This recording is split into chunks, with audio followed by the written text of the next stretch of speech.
કેન્સરના પ્રારંભિક લક્ષણોની વાત કરીએ તો હું મોઢા ગળાના કેન્સરની સર્જન છું, એટલે હું પહેલાં એના પ્રારંભિક લક્ષણો જણાવી દઉં. મોઢામાં કે ગળાની અંદર ક્યાંય બી ચાંદી પડવી અને 2 થી 3 અઠવાડિયા સુધી એ ના મટવી, ચાંદી મોટી થવી જવી, લાલ ચાંદુ થવું, એમાંથી બ્લડ આવવું, બ્રશ કરતી વખતે પેઢામાંથી લોહી આવ્યા કરવું,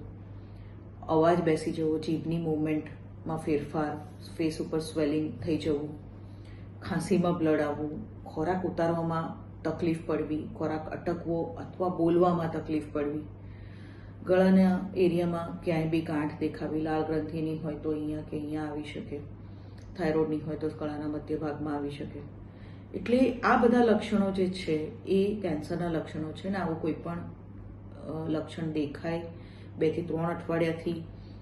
વધુ ટાઈમ થઈ ગયો હોય તો ચોક્કસ એના નિષ્ણાત પાસે જઈ અને નિદાન કરાવવું જોઈએ. એના સિવાય શરીરના બીજા કોઈ પણ અંગોમાં જો કેન્સર થતું હોય તો એના પણ લક્ષણો હોય છે. શરીર આપણું છે ને આપણને એક અંદાજ આપી દે છે.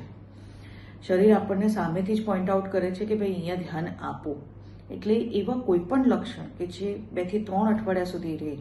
જેમ કે પેટમાં દુખાવો છે, એસિડિટી બહુ રહેવી, ગેસ રહ્યા કરવું, સ્તન કેન્સરમાં સ્તનમાં ગાંઠ થવી, ડીટડીમાંથી લોહી આવવું, પેઇન થવું, આ બધી જ વસ્તુઓ જે છે કે જે આપણને અણસાર આપે કે